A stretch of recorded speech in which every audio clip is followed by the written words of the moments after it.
Hi, I am Reverend Joanna Bartlett. Thank you so much for being here with me this evening so that we can talk a bit about grief and coping with grief and loss during the holidays. So, my credentials essentially are that I'm a certified grief recovery specialist. I studied with folks at the Grief Recovery Institute to learn good tools that actually work to help people move through grief and loss and successfully recover from them. I'm also an ordained minister with the National Spiritualist Association of Churches and have done pastoral training, including training around grief and loss and bereavement. I'm also a certified medium with the National Spiritualist Association of Churches. Can't say that. And that's actually the reason that I kind of got into learning more about grief and became a certified grief recovery specialist, because as a medium, as you might imagine, people who have lost loved ones, whose loved ones have died, will often come and see me, and I wanted to learn more tools or, more useful tools to help them move through grief and loss when mediumship kind of in and of itself didn't quite seem to be enough. I wanted to be better equipped to help people. So the Grief Recovery Institute came about. It's been in existence for about 40 years now. It was founded by John W. James, who he developed this method because he unfortunately experienced the loss of his son when his son was quite young, I believe. Now I'm going, wait, am I getting my stories mixed up? But I believe that is the case. And he searched and searched for ways to heal and recover from this loss. And he found some things that were kind of useful, but they didn't really truly help him move on. And so he developed what he's called the grief recovery method. And it's been in use for about 40 years now and has been successfully used by more than 500,000 people worldwide. It's primarily in the United States, but it's also in Europe and in many other countries in the world. So you're here tonight to learn about the holidays and how to better cope with the holidays, because the holidays, no matter what holiday it is that you're celebrating this time of year, it's, for many of us, it's Christmas. Whether or not we're actually Christian or religious, we still seem to somehow celebrate Christmas. But there are other holidays as well. And then there's also the New Year and the end of, the calendar year that we use.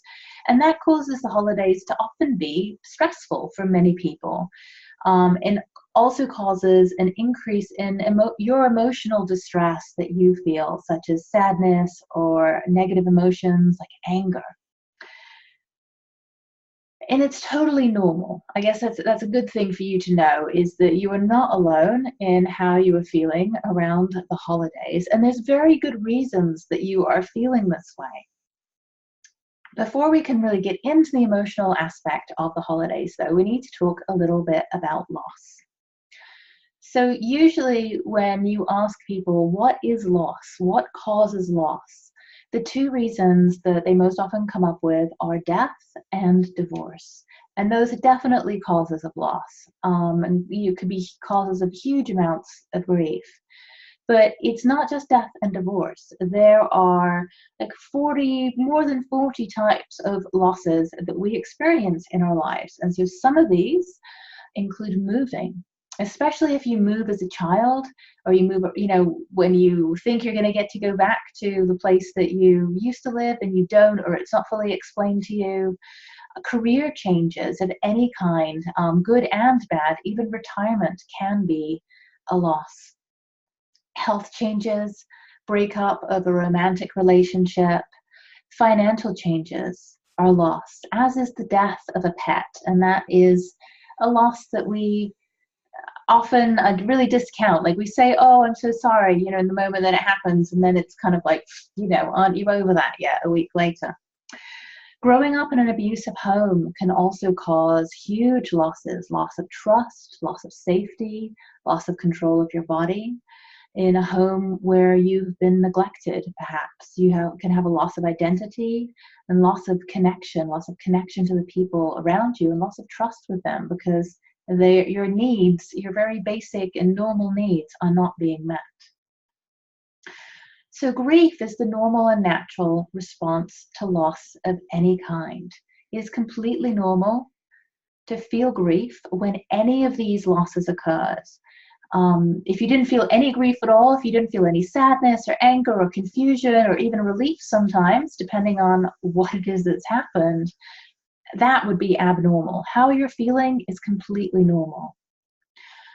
Unfortunately, what we learn about grieving from our parents and from society is not helpful and not useful in actually helping us move on from it. We are not taught how to process the losses that we experience that are a normal part of life. We're just not taught how to successfully and really deal with them and move on from them and to be what we would call emotionally complete with them. Things are left undone and unfinished and unresolved.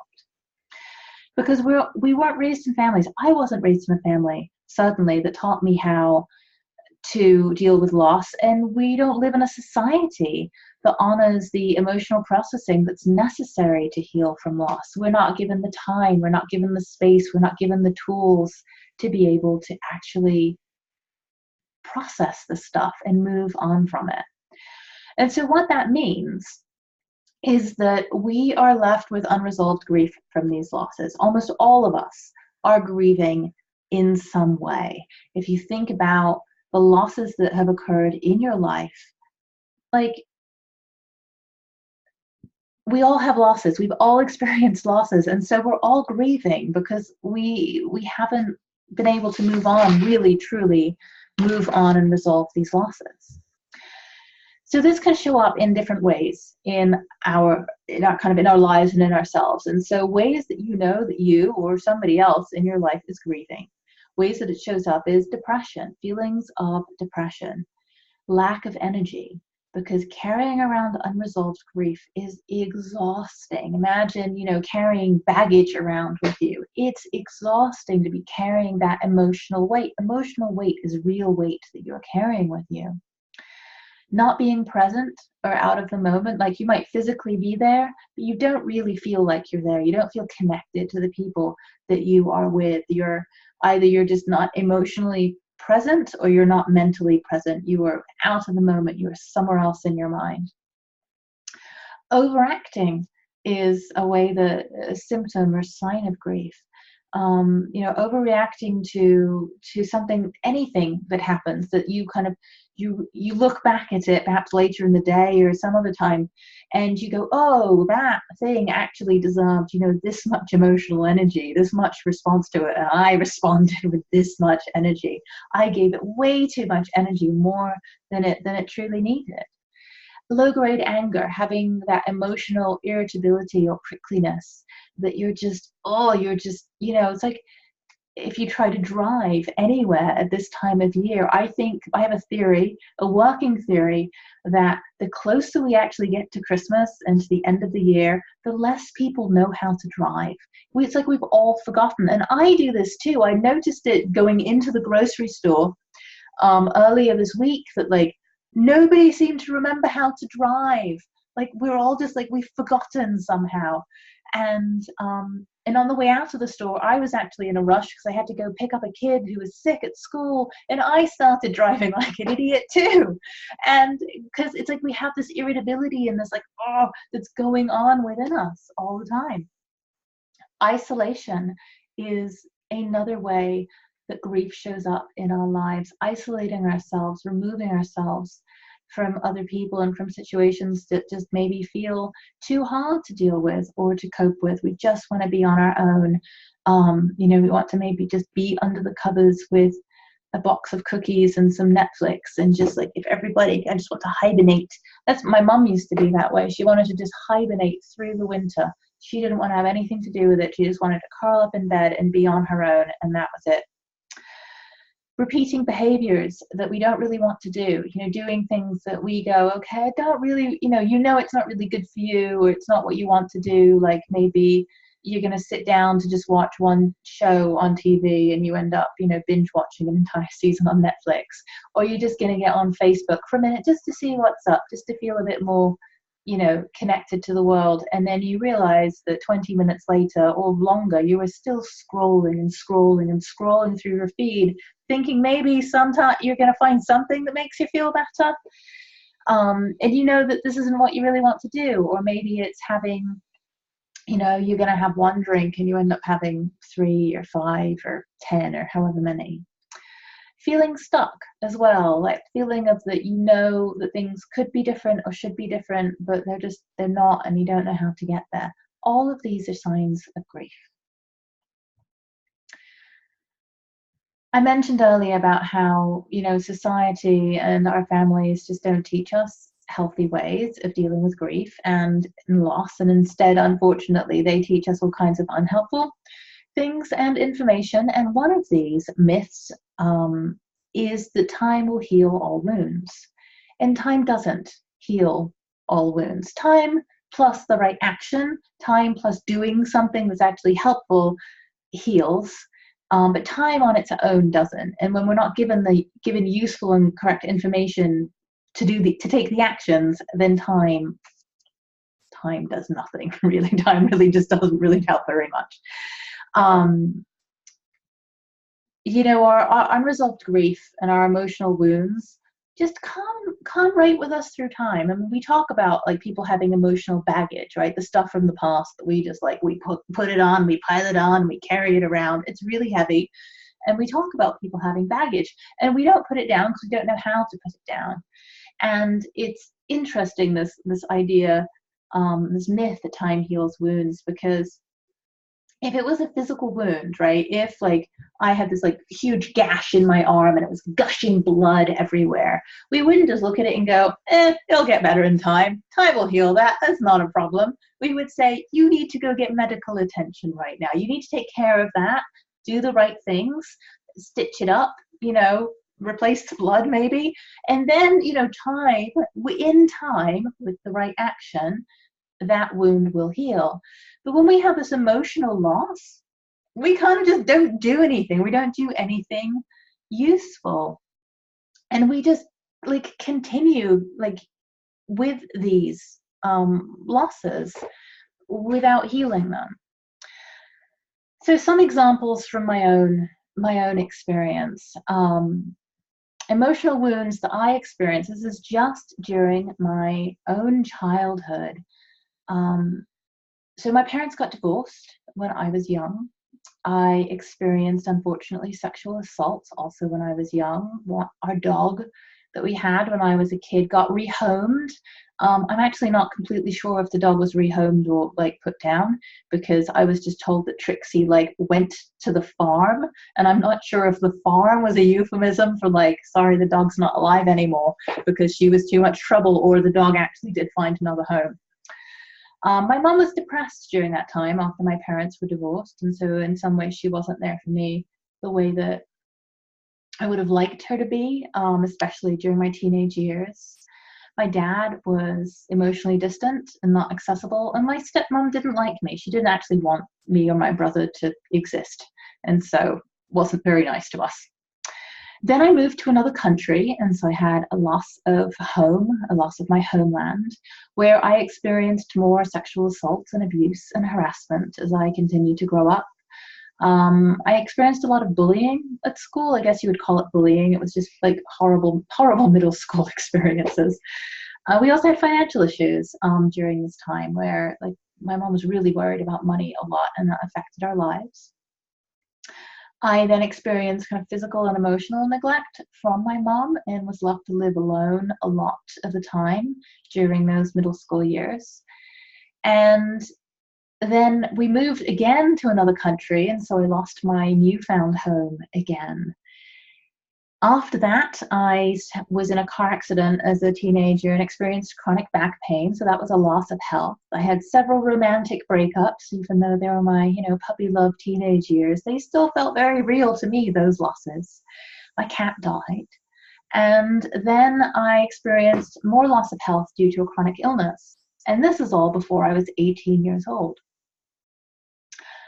And unless, we all experience losses, and many of us experience losses, and some significant losses during our childhood. And unless you have people close to you who support you, who help you process each loss, they let you know that it's not your fault. They ask you how you're feeling. They ask you to talk about it instead of just being, most of the people, I think, that certainly in my life, did not acknowledge any of these losses at all. This was not even acknowledged. I didn't even realize that some of these were losses until I was later in my teenage years, and then as an adult. And then, as I really started to kind of to look back and to gain more awareness, and because I didn't feel good and I was trying to figure out why I didn't feel good and what to do about it. But this was not acknowledged when I was a kid. It was very much a, well, you just need to get over it and get on with it kind of approach. If the loss was even acknowledged to begin with, most of the time it was just completely discounted. It wasn't even seen as a loss. It was more like, well, that's just the way life is, Joanna. Like it or lump it. And so unless you have people that can really help you and support you through these losses, whether that's a loved one, friends, mentors, a competent therapist, you don't process them and the loss stays with you. So these early losses, they don't go away with time. They stay because many of us can recall with startling clarity and emotional immediacy, like how real and how that felt, or that you get these sights or sounds or feelings that still very much stay with you, even decades and decades later when you go to access those memories. And as an adult, these losses for me were before I was even adult. That got me to 17 years old. And I may have forgotten, if left a few out. As an adult, you accumulate more losses. You haven't dealt with all the stuff from before, and you just accumulate more and more, and this compounds your grief. Because the thing about grief is that grief is cumulative, and it's cumulatively negative. It builds up and it builds up, and each grief event that happens, it triggers an echo of the grief that's still unresolved that happened before, which is why it hurts so much and it feels so bad. The holiday season also compounds your unresolved grief, which is what we're going to get into now. So I want you to imagine me as if I'm a tea kettle. Oh, I can be like a little teapot with my spout, but like an electric tea kettle, right? Or I guess we'll do one that you put on the stove. Imagine a kettle that you put on a gas stove to make your nice cup of tea. All the unresolved grief that I carry is like water in this kettle. It doesn't leave a lot of room for air because I've had a lot of unresolved grief. And the fire is on, right? We turn on that stove. So now imagine, during the holidays, that each emotional trigger that you experience is like another flame that comes on underneath the kettle. So for me, these might be sadness that I still don't have a good relationship with my dad. I don't have the relationship that I had hoped to have or expected to have when I was, a kid or growing up. Or with my stepmom. So we got two flames now. I have grief that my mom died several years ago, so she's not here to share Christmas with me. Christmases with my mom were that was the good part of Christmas. Christmases with my dad were absolutely horrible. But with my mom, that was the good part. But she's not here. I have memories of childhood Christmases that always just seem to go wrong somehow, and I end up crying on Christmas Day. I'm sure I had good and happy memories as well, but the stuff that comes up for me when I think of Christmas is the disappointment and the devastation and the crushing feeling. Now it's, not seeing my family at all, or even hearing from them, because most of my family lives in other countries. Other than my two biological children, that's the only biological relatives I have in this country. And so there's a grief and the sadness around that. So we're up to 5, missing my nephews who are in France, who I don't get to see often enough at all. Memories of a relationship in my 20s where we broke up right around Christmas time after having a visit with his family, who absolutely loved me, and I think it completely freaked him out. And so we broke up right after that, but that happened at Christmas. My cat, Weasel, she died on Christmas Eve when I was 15, I think. So that's a really sad Christmas memory for me. It could be, this isn't a year, but every other year my kids go to see their dad at Christmas time. So they're not here. So I don't have any, biologically related relatives near me at all at Christmas. And so I am alone, and feeling alone can feel sad to me. Could be worry about finances depending on the year. I took 6 months of this year off work to take care of my own health issues. So, finances may not be as superb as they could be. And then number 11, to add another one, the year's coming to an end. And because I've taken time off, I'm not where I thought I would be, with my business right now, with my work life and my career. I'm still kind of figuring out what it is I'm doing exactly. And so I'm not, I had these ideas perhaps beginning of the year or this time last year, where will I be now? And I'm not there. So all of these things are flames under my tea kettle, causing this water, causing all this unresolved grief within me to boil. What are your flames under your tea kettle? What are your emotional triggers during the holidays? It's good to be aware of these things, to know what it is that's causing you the feelings that you are feeling. So to make things more dramatic, because this is actually what's happening within you, we're going to take a cork and we're going to jab it in to the spout of the tea kettle.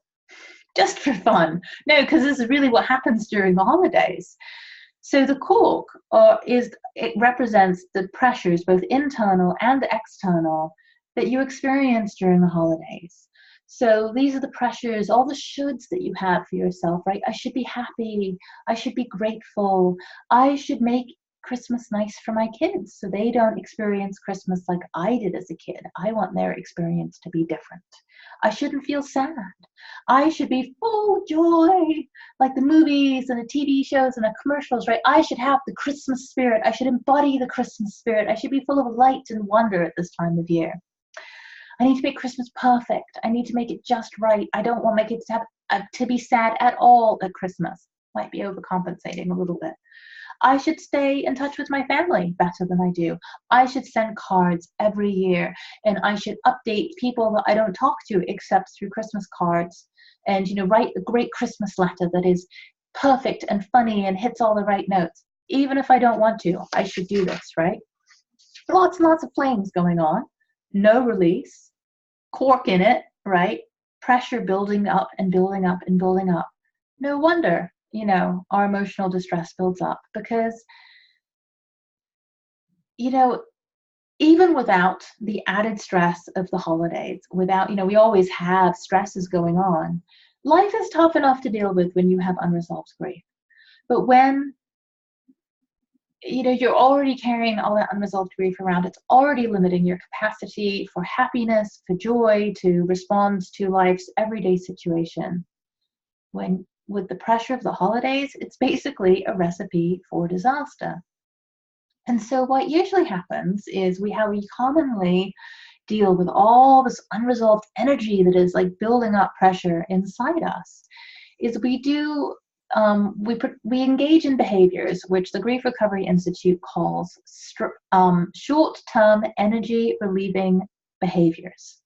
Yes, and the acronym is STURBs, because they are behaviors that provide you short-term relief for all this energy, this emotional energy that is building up within you, all these feelings that you have within you. They provide short-term relief for it. It's true, you feel better in the moment while you're participating in these behaviors. So these are things that we do when we don't want to feel the way that we feel. They're distractions, they're ways to avoid our feelings, and they give you the illusion of providing relief. We learn them through our families and through the culture around us. These are things that are so common that you see them everywhere. You see them in movies and TV shows and books and people and your family. This is what you may have grown up with. Food is one of these. Stuffing your feelings is a real thing. And it's certainly something that happens a lot during the holidays. All the holiday eating and the chocolate and the parties and the cookies, right? Holiday cookies. Let's eat some feelings. Anger. Anger is one way that we can relieve our feelings and emotional energy that we have on a short-term basis. Alcohol. We often drink more around the holidays. Drugs of many different kinds, prescription or street drugs, illegal or not, or recreational, we tend to use those. Facebook is a way that we will try to disengage from what's going on in our lives or with our feelings. TV and movies can be a great escape into fantasy. Sleep is also a way, sleeping too much, daydreaming, disengaging and kind of going off into fantasy land. Shopping, humorously called retail therapy, right? But it's not therapy that actually makes you feel better. It might make you feel good in the moment. It might kind of relieve in the short term the feelings that you're having. You're feeling good. You're buying stuff for yourself. We're at the holidays for other people. Working out and exercise. Isolation, cutting everybody else off, and video games, which is another distraction technique, going into a different kind of fantasy or reality. We do these things all year long, but these behaviors do become more intensified during the holidays. And you can probably think of examples in your own life of ways that you participate in these stubs, these short-term energy relieving behaviors all year, but especially so around the holidays. So at this time of year, we tend to overeat, oversleep, and drink too much. Those are some of the top ones, and shopping as well, I think I would add in there. It's why we gain weight during the holidays. It's why people go, oh, I gained 5 pounds or however many pounds, in January, while you have these New Year's resolutions, because you're trying to get back into your life and do things to feel better and get on with your life and overcome the ways that you were trying to compensate for the stress that you were feeling during the holidays. Because you've been checking out during the holidays, and now it gets a little bit harder to check back in. Pardon me. So, over this last half hour, you have learned a few things about grief and loss and coping with it during the holidays. You've learned that there are multiple types of loss, that it's not just about death and divorce, but there's all kinds of ways that we can experience loss in our lives.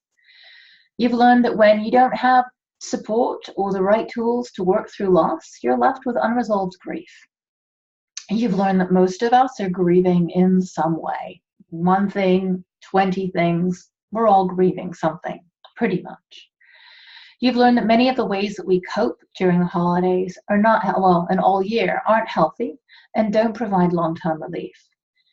Because the thing with these short-term energy relieving behaviors, and the reason that they're not particularly helpful or useful, is because as soon as you stop doing them, you stop getting relief.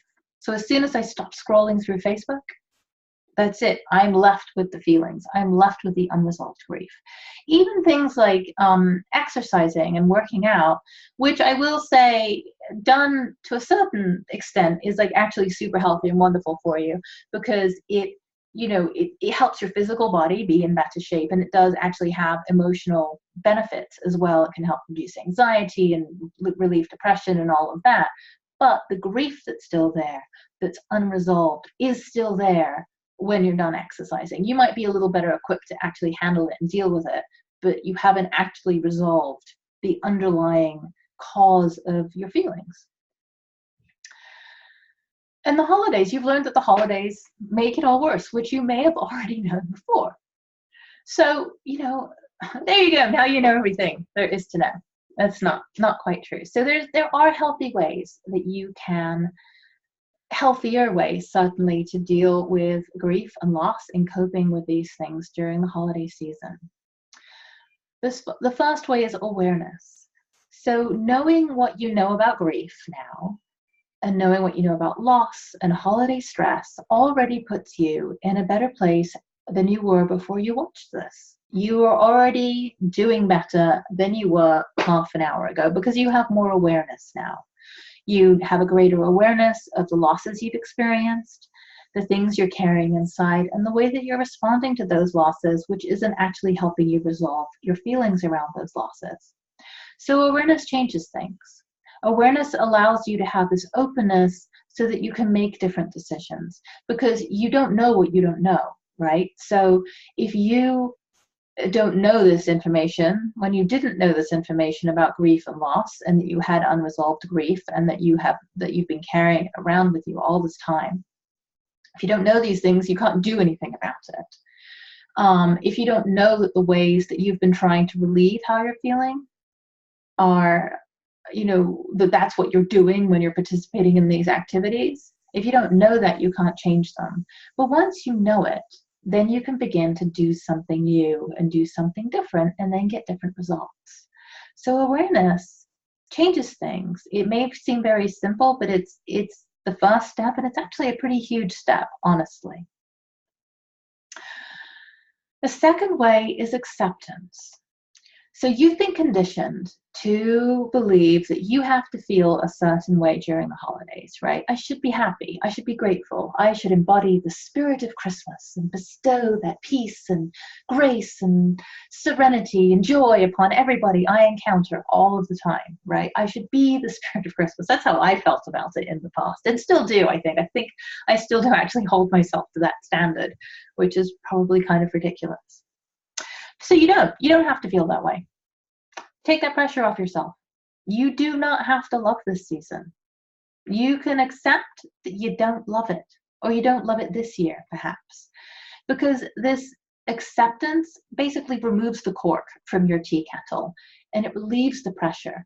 When you can stop the shoulds, I should feel happy, I should do this, I should whatever, that really can relieve a lot of the pressure, of the emotional pressure that you're putting yourself under.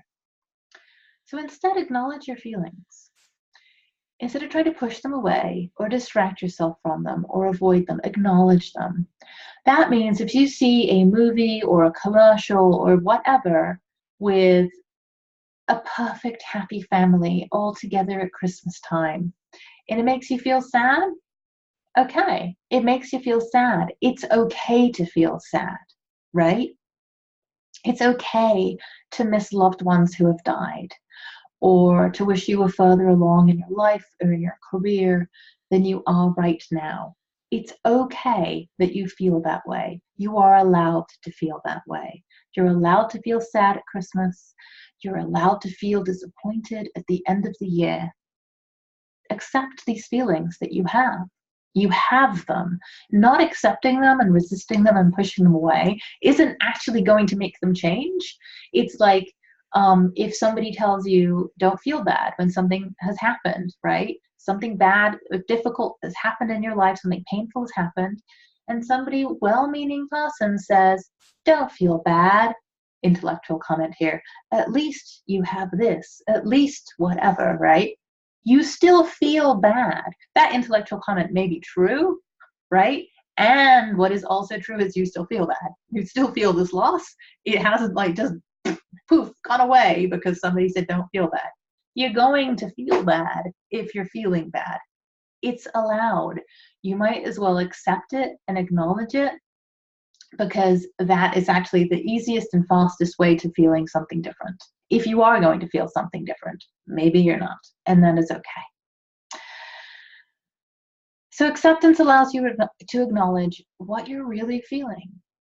And also, perhaps, another piece of acceptance is do less this holiday season, perhaps. Do what you can do with joy, not that you're doing through obligation. You don't have to make Christmas perfect. You don't have to send out cards to everybody if you don't want to. I'm not. I did for I think 16 years running. I wrote a end of year letter, my Joanna's year in review, made it snappy and funny and included pictures and those letters that you get from people sometimes, and sent it out with Christmas cards. And then in the last few years, I would get a picture of the whole family together. I didn't make us wear matching outfits or anything, because really I can only do so much. But I'd get us all together and I'd put that on the card and our letter inside the card and I would mail it off to, 100 people or something. And I didn't do it last year because I was too ill and I just couldn't do it. And I'm not doing it this year because I don't want to. I want to connect with people, but I just don't want to have to put that much energy into it. And I've also realized that doing that actually brings up feelings of grief and sadness for me in terms of, friendships that I haven't kept up with or family relationships that aren't what I would like them to be.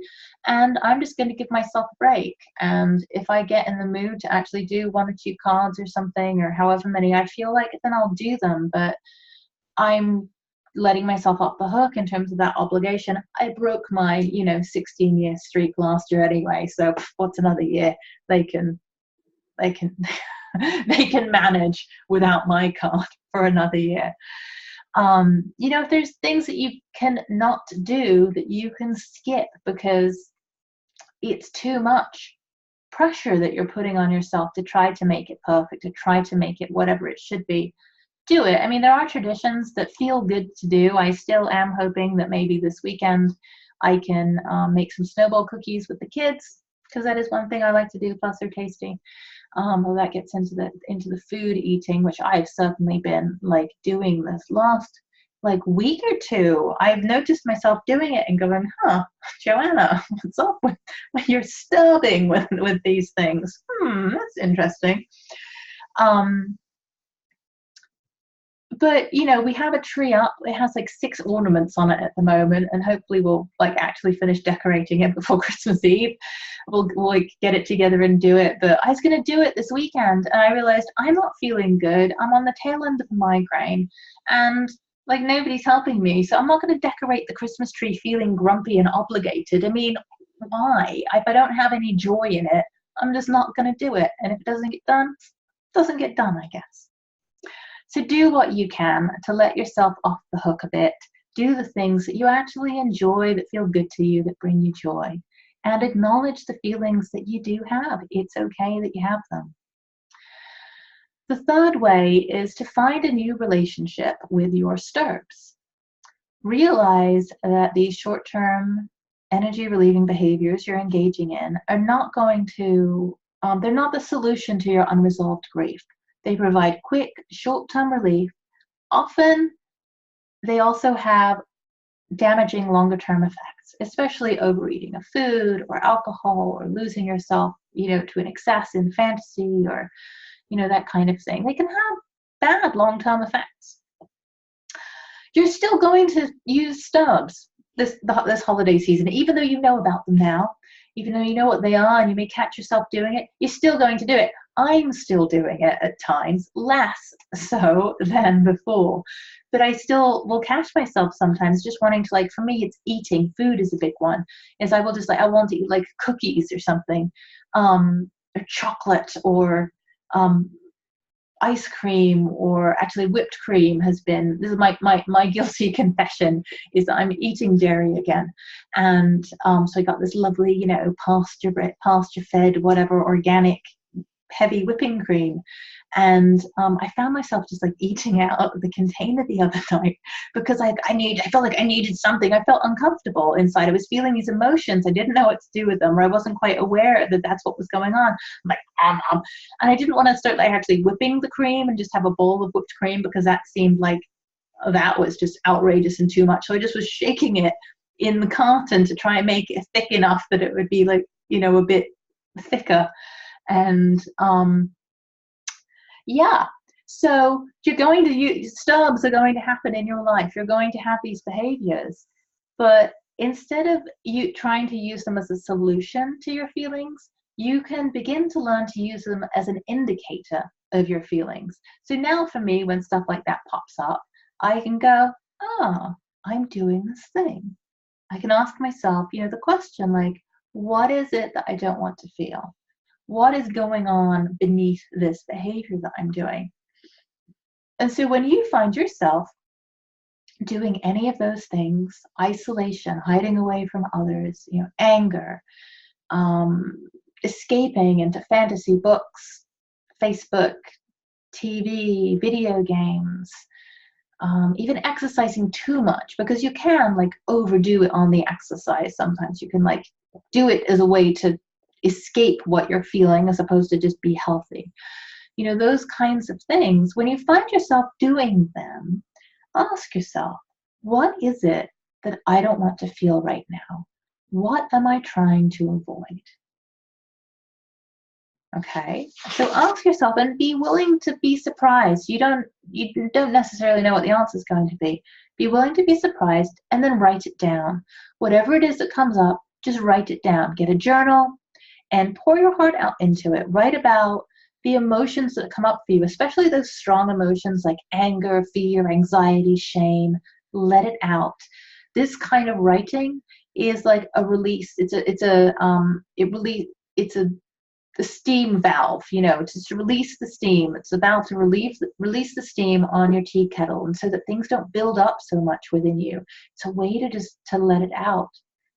So for me, actually, something recently I was journaling, and something that came up for me and how I was feeling kind of weird and cranky about Christmas and all of that, is that I still had, even though I have done the work with the grief recovery method to find emotional completion with my relationship with my dad, I realized I still had some stuff specifically around Christmas time and my experience of Christmas time with him in regards to our relationship. And so I released that. I let that out. And I feel kind of, you know, better about it now. At least I realize, like, oh, that's what's going on beneath the surface of it. I think we're on the fourth. The fourth way is to talk with safe people. Writing is good. Communicating with somebody who's safe for you to communicate with is potentially better because you're getting that human connection, that interaction. So reach out to a friend who will listen without judgment and without interrupting you. So you can just tell them what is going on with you and how you're feeling and be emotionally honest about it. It's totally okay if this person is a therapist or a counselor. It's okay to pay somebody to listen to you. If that's what you need, go for it. It's totally okay to do that. Talk through your feelings rather than stuffing them down inside you or trying to distract yourself from them. Talking through them, acknowledging them again, acknowledging your feelings and accepting them, having awareness of them, letting them out and releasing them is going to really help you not feel that pressure building up within you that then, you know, comes out in these other sometimes destructive or just difficult ways. And the fifth way is realize that the flames didn't put the water in the tea kettle. Don't blame the triggers that are happening around you at the holidays for the feelings that are inside you.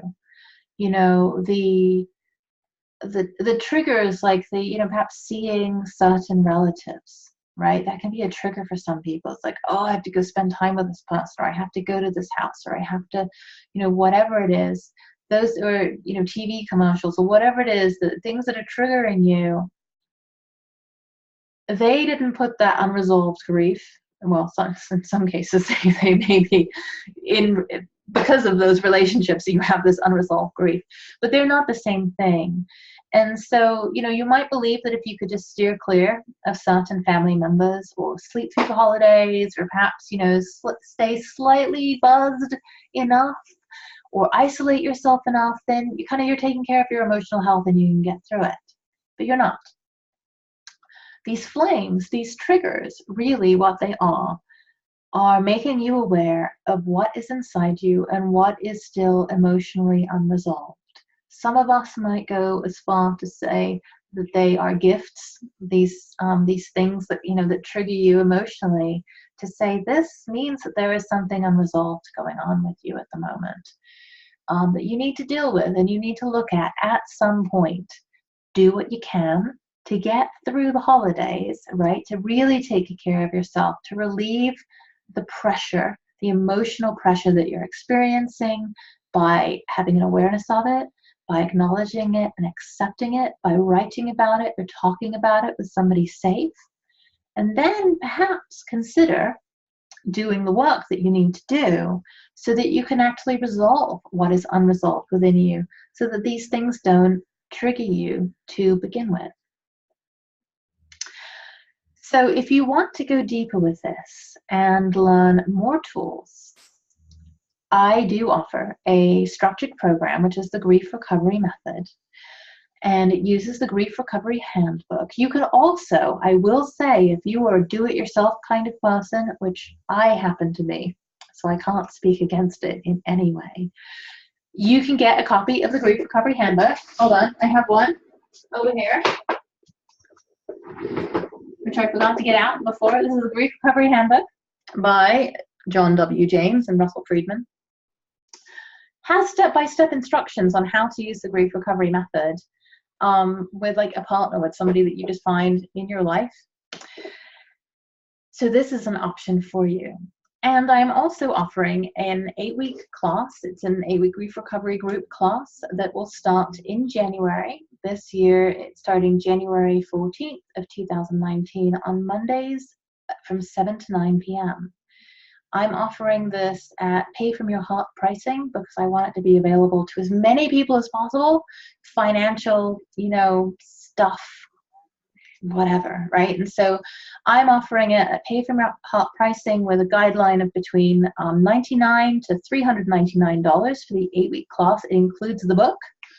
And it's a structured program in which you can learn the tools of grief recovery that take you step by step in how to look at what is still, look at the losses in your life that you've experienced, take a good, emotionally honest look at those losses in a safe space.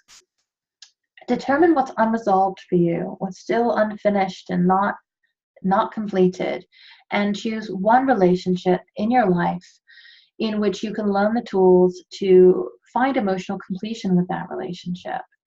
And honestly, it's a wonderful program, and I know we're going to have a lovely group of people again. The Grief Recovery Method has taught me tools to deal with all of my unresolved grief, all the things I shared earlier. The relationship with my mom that was kind of up and down throughout my life, with my dad and my stepmom, my brother, loss of homeland and country, even dealing with the losses of safety and trust and control of my body I experienced through the sexual assault and abuse I've experienced. I'm on the tail end of working through some of that stuff, but I feel the progress happening as I'm doing it. It's really wonderful. The loss of my health, all of that. I have been and continue to use the Grief Recovery Method to work through what's been unresolved for me.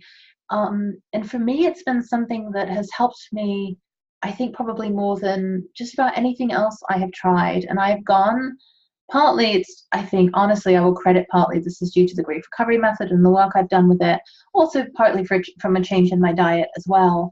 But I have gone from being really ill and unable to work for several months this year to feeling pretty awesome.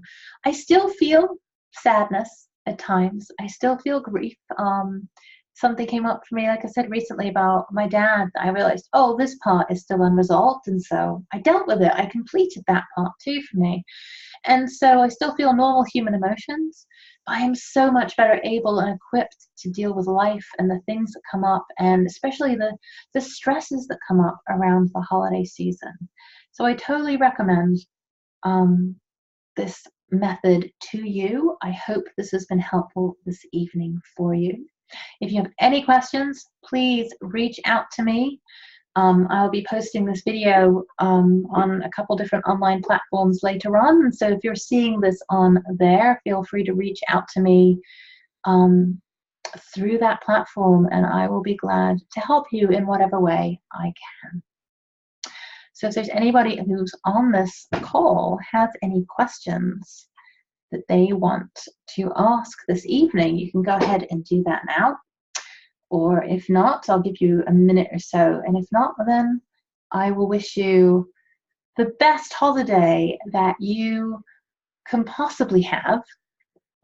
And I encourage you to use the tools that you've learned this evening, and to be gentle with yourself. Be as gentle and loving with yourself as you can. Sometimes that will be kind of encouraging yourself to go do something, to maybe go to a party. have a cup of coffee with a friend. I mean, it can be simple. It doesn't have to be big, extravagant, holiday party stuff. It can be something simple that's just nourishing for you. But to be gentle with yourself and be kind to yourself.